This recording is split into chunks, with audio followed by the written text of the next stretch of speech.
Continuamos hoy, amigo oyente, nuestro viaje por el Nuevo Testamento. Proseguimos hoy nuestro estudio del Evangelio según San Mateo y llegamos al capítulo 27 de este primer libro del Nuevo Testamento.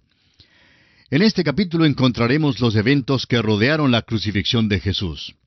El Sanedrín entrega a Jesús ante Pilato, el arrepentimiento de Judas, el juicio ante Pilato, la liberación de Barrabás, la crucifixión, muerte y sepultura de Jesús, la tumba sellada y puesta bajo guardia. Estos son los aspectos que hemos de considerar aquí en el capítulo 27 del Evangelio según San Mateo. Llegamos ahora al hecho central del mensaje del Evangelio, la crucifixión de Jesús. El apóstol Pablo ha sintetizado el Evangelio a su más simple expresión en su primera carta a los Corintios, capítulo 15, versículos 3 y 4, donde dice: «Porque primeramente os he enseñado lo que asimismo recibí, que Cristo murió por nuestros pecados conforme a las Escrituras, y que fue sepultado, y que resucitó al tercer día conforme a las Escrituras». Mateo no cuenta los detalles de la crucifixión misma, tampoco ninguno de los escritores de los Evangelios lo hace. Ponen un manto de silencio alrededor de la cruz y hay una reticencia reverente en todo lo que cuentan. No hay nada escrito aquí para satisfacer al curioso. Es como si el Espíritu Santo hubiera dicho: esto está más allá de la comprensión humana y no se puede profundizar el sufrimiento. La declaración sencilla de Mateo es: cuando le hubieron crucificado. Se da aquí muchos detalles e incidentes relacionados con la crucifixión, pero no se da un relato de la crucifixión misma. Aún Dios mismo puso un manto de obscuridad sobre la cruz durante las 3 últimas horas. El apóstol Pablo anhelaba entrar en los sufrimientos de Jesús. Y aquí debemos pausar y reverenciar maravillados. Vamos a caminar calladamente y quitarnos los zapatos teniendo calzados los pies con el apresto del Evangelio, porque el lugar en que estamos, tierra santa es. Debemos pedir a Dios que nos dé una apreciación nueva y fresca de la muerte del Señor Jesucristo. La cruz marca el rechazo final y completo de Jesús en el Evangelio de Mateo. Esta es la negación enfática de los reclamos de Jesús de ser el Mesías. Él pidió un trono y le dieron una cruz. Reclamó la corona de David y le pusieron una corona de espinas. Por todas las normas ordinarias, la cruz significa derrota y fracaso. Por las normas de Dios, la cruz significa victoria y éxito. La cruz estaba en el programa de Dios y el camino a la corona fue por la vía de la cruz. El apóstol Pedro escribió más tarde en su primera carta, capítulo 1, versículo 11, que esto aconteció según los profetas cuando testificaron de los sufrimientos de Cristo y las glorias que vendrían tras ellos. Solo de él se pudo decir: el Rey está muerto, ¡viva el Rey! La cruz, por tanto, no es una idea de último minuto. Tampoco es una ambulancia que ha sido enviada con urgencia al sitio de un choque. Todos los eventos aquí suceden según el horario de Dios, y el Rey todavía manda. Sus enemigos afirmaron correctamente: Él dijeron ellos, soy Rey de los judíos. Pilato tenía razón cuando dijo: lo que he escrito, dijo, he escrito. Leamos entonces para comenzar los primeros 2 versículos de este capítulo 27 del Evangelio según San Mateo. Venida la mañana, todos los principales sacerdotes y los ancianos del pueblo entraron en consejo contra Jesús para entregarle a muerte. Y le llevaron atado y le entregaron a Poncio Pilato, el gobernador. Al terminar los apresadores de Jesús de jugar sus terribles trucos con él, Jesús había sido golpeado en forma cruel. El profeta Isaías nos dice en el capítulo 53 de su profecía que Jesús fue estropeado más que cualquier otro hombre. Le golpearon tan severamente que ya no parecía un ser humano. Por la mañana, el Sanedrín se juntó para hacer legal la actividad ilegal de la noche anterior. Formularon una acusación para llevarlo a la Corte Suprema. Les era necesario tener un caso que resistiría la prueba ante la Corte Romana. El hecho de que apelaran a Pilato significa que buscaban la pena de muerte. Leamos los versículos 3 al 5 de Mateo capítulo 27.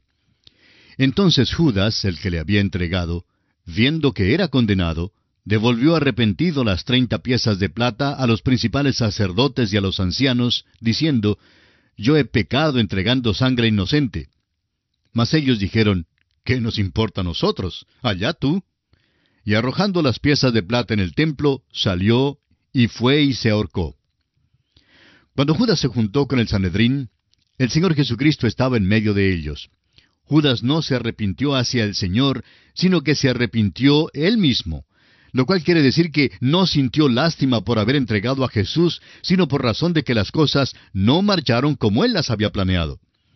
El arrepentimiento de Judas fue la tristeza de la cual habla Pablo en su segunda carta a los Corintios, capítulo 7, versículo 10, donde dice, «Porque la tristeza que es según Dios produce arrepentimiento para salvación, de que no hay que arrepentirse. Pero la tristeza del mundo produce muerte».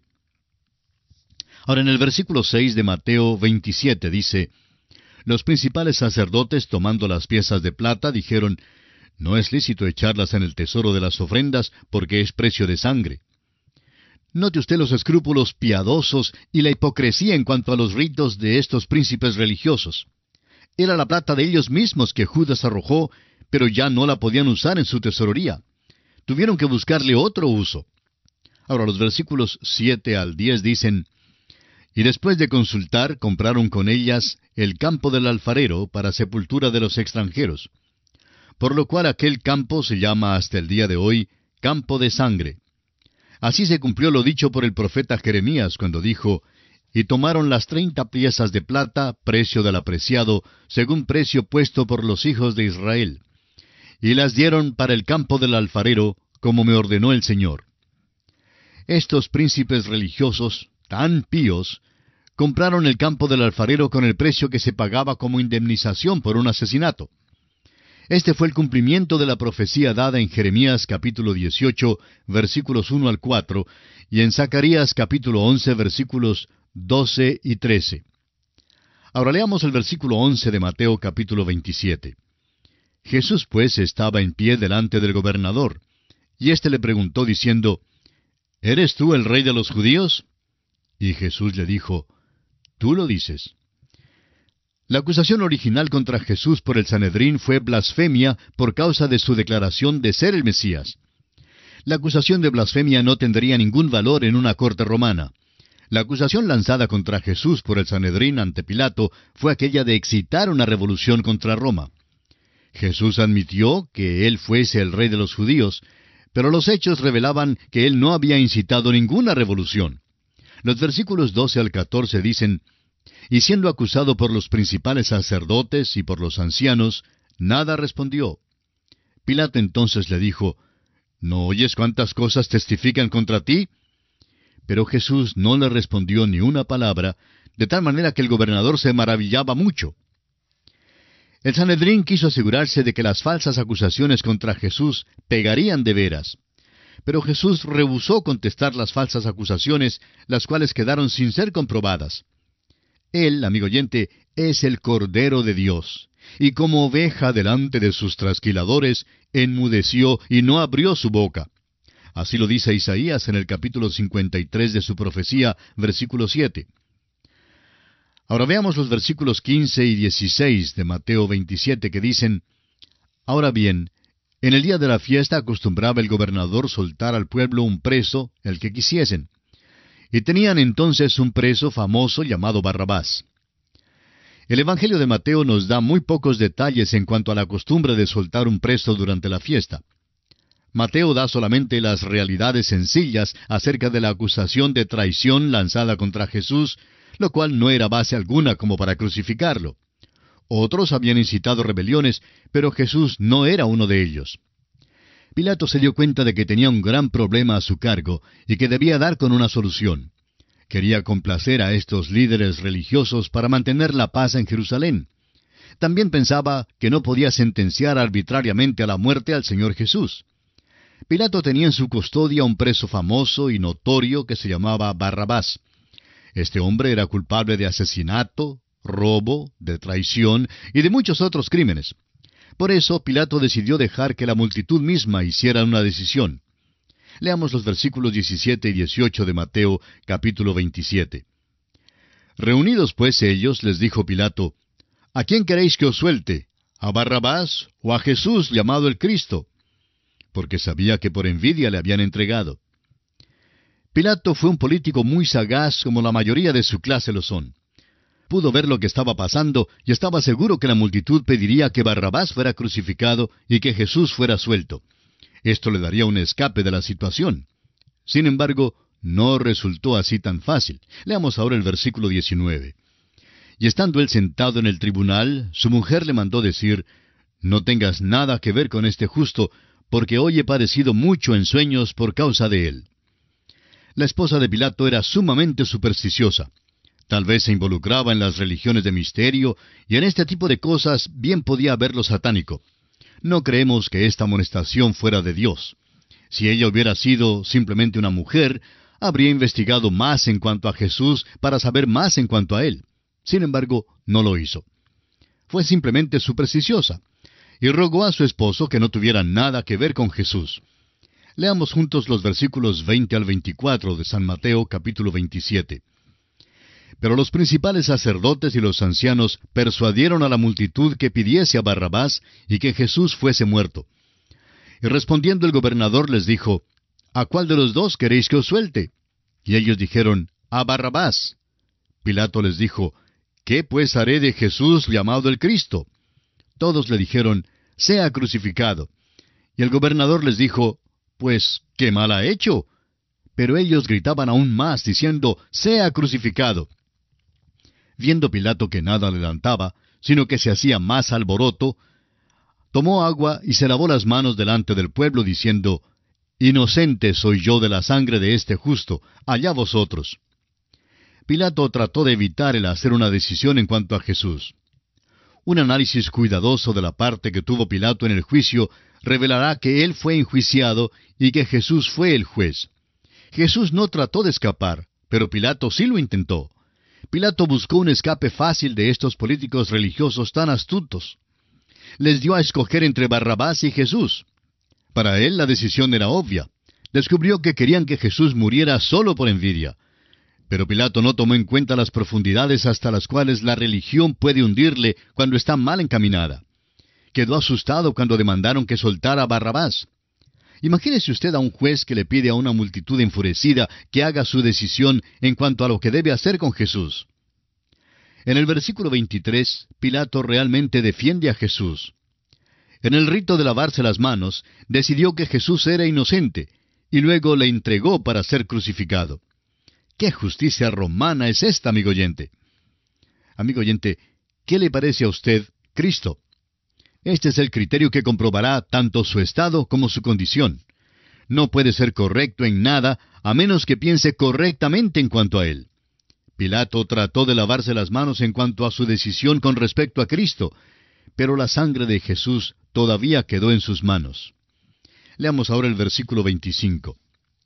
Y respondiendo todo el pueblo dijo, «Su sangre sea sobre nosotros y sobre nuestros hijos». Esta declaración realmente ha sido cumplida. Hasta el día de hoy, el pueblo judío ha tenido que pagar un precio muy alto por rechazar a su Mesías. Y ahora el versículo 26. Entonces les soltó a Barrabás, y habiendo azotado a Jesús, le entregó para ser crucificado. Pilato fue un mero títere y un político común. Trató de evitar el hacer una decisión y hasta se lavó las manos. No le fue nada fácil. Qué ironía que el credo más antiguo dice, crucificado bajo Poncio Pilato. Pilato fue obligado a hacer una decisión en cuanto a Jesús y decidió rechazarlo. Sigamos mirando la secuencia de este juicio injusto en los versículos 27 al 32. Entonces los soldados del gobernador llevaron a Jesús al pretorio y reunieron alrededor de él a toda la compañía, y desnudándole le echaron encima un manto de escarlata, y pusieron sobre su cabeza una corona tejida de espinas y una caña en su mano derecha, e hincando la rodilla delante de él, le escarnecían, diciendo, «Salve, Rey de los judíos». Y escupiéndole, tomaban la caña y le golpeaban en la cabeza. Después de haberle escarnecido, le quitaron el manto, le pusieron sus vestidos, y le llevaron para crucificarle. Cuando salían, hallaron a un hombre de Cirene que se llamaba Simón. A éste obligaron a que llevase la cruz. Jesús fue sometido a una humillación abyecta y un sufrimiento único. Llegó a ser un juguete de una multitud cruel. Fue escarnecido y torturado de una manera terrible, horrible. Fue golpeado y estropeado a tal grado que probablemente ni podían identificarlo aquellos que lo conocían. Estaba tan débil a la hora que ya estaban listos para llevarlo al lugar de la crucifixión, que ni aún podía llevar su cruz, una cruz que aumentaba el sufrimiento del Señor. Veamos otros aspectos crueles de esta crucifixión en los versículos 33 al 36 de Mateo capítulo 27. Y cuando llegaron a un lugar llamado Gólgota, que significa lugar de la calavera, le dieron a beber vinagre mezclado con hiel, pero después de haberlo probado, no quiso beberlo. Cuando lo hubieron crucificado, repartieron entre sí sus vestidos, echando suertes, para que se cumpliese lo dicho por el profeta: partieron entre sí mis vestidos, y sobre mi ropa echaron suertes. Y sentados le guardaban allí. Creemos que el lugar de la crucifixión es el monte Calvario, del arqueólogo Gordon, porque es el lugar de la calavera. Es interesante notar que la cruz fue puesta sobre el lugar de la calavera, que representa la sabiduría del hombre. En su primera carta a los Corintios, capítulo 1, versículo 18, el apóstol Pablo nos dice: porque la palabra de la cruz es locura a los que se pierden, pero a los que se salvan, esto es, a nosotros, es poder de Dios. Al sufrir Cristo en la cruz, se sentaron y lo observaron. Este es el hecho más vil de todos los hechos humanos. ¿Por qué no se fueron para dejarlo morir a solas? La religión nunca ha descendido tan bajo. Creemos que Saulo de Tarso se encontraba entre aquella multitud. Más tarde, en su primera carta a Timoteo, capítulo 1, versículo 15, Pablo, ya apóstol, hablando de los pecadores, se autodenomina: de los cuales yo soy el primero. Aquí, ante la cruz del Calvario, la humanidad llegó a su profundidad más baja. Sigamos enfocando el sufrimiento de Jesús por nosotros en los versículos 37 al 44 de Mateo 27. Y pusieron sobre su cabeza su causa escrita: este es Jesús, el Rey de los Judíos. Entonces crucificaron con él a dos ladrones, uno a la derecha y otro a la izquierda. Y los que pasaban le injuriaban meneando la cabeza y diciendo: tú que derribas el templo y en 3 días lo reedificas, sálvate a ti mismo. Si eres hijo de Dios, desciende de la cruz. De esta manera, también los principales sacerdotes, escarneciéndole con los escribas y los fariseos y los ancianos, decían: a otro salvó, a sí mismo no se puede salvar. Si es el Rey de Israel, descienda ahora de la cruz y creeremos en él. Confió en Dios, líbrele ahora si le quiere, porque ha dicho: soy hijo de Dios. Lo mismo le injuriaban también los ladrones que estaban crucificados con él. La acusación que usaron como pretexto para crucificar al Señor fue: este es Jesús, el Rey de los Judíos. Quizá parezca una declaración anómala decir que esta declaración era verdad. Pero no era verdad de la manera que ellos pensaban. Él no había encabezado ninguna insurrección contra Roma. Se ofreció a Israel y fue rechazado. Le exigieron que descendiera de la cruz si en verdad era el Hijo de Dios. Pero precisamente porque era el Hijo de Dios, no descendió de la cruz. No había nada que tuviera que comprobar en aquel momento. Estaba muriendo por los pecados del mundo, por los pecados suyos y por los pecados míos, amigo oyente. Cuando estos sabuesos por fin lo clavaron en la cruz, uno pensaría que habrían de haberse ido a sus casas para dejarlo morir en paz.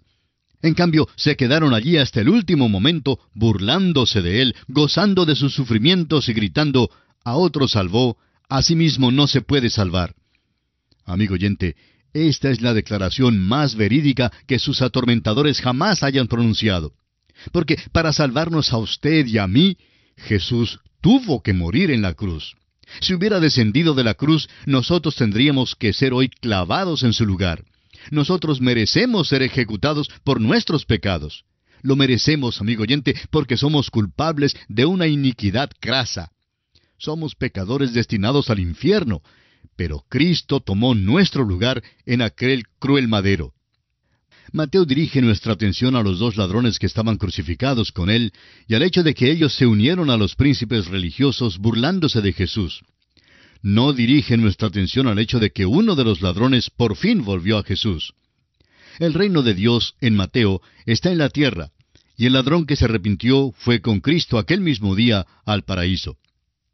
Veamos otros momentos cruciales en la vida de nuestro bendito Salvador en los versículos 45 al 50 de Mateo 27, que dicen: Y desde la hora sexta hubo tinieblas sobre toda la tierra hasta la hora novena. Cerca de la hora novena, Jesús clamó a gran voz diciendo: Elí, Elí, lama sabactani. Esto es: Dios mío, ¿por qué me has desamparado? Algunos de los que estaban allí decían, al oírlo: A Elías llama éste. Y al instante, corriendo uno de ellos, tomó una esponja, y la empapó de vinagre, y poniéndola en una caña, le dio a beber. Pero los otros decían: Deja, veamos si viene Elías a librarle. Mas Jesús, habiendo otra vez clamado a gran voz, entregó el Espíritu. El Señor Jesucristo fue puesto en la cruz a las 9 de la mañana. Al mediodía el hombre había hecho todo lo que le pudo hacer al Cordero de Dios. En las próximas 3 horas, las tinieblas rodearon la cruz, la cual llegó a ser un altar donde el Cordero de Dios se ofreció como el sacrificio por los pecados del mundo. Y esto quiere decir, amigo oyente, por los pecados suyos y los pecados míos. ¿Cuál es su reacción entonces ante la muerte de este Cordero de Dios? Le urgimos a que en esta misma hora abra su corazón y le permita constituirse en el dueño y señor de todo su ser. Oramos a Dios que Él le ayude a hacerlo en este mismo instante. En la continuación de este estudio volveremos en nuestro próximo programa, Dios mediante. Hasta pronto, pues, que el Señor le bendiga, es nuestra más ferviente oración.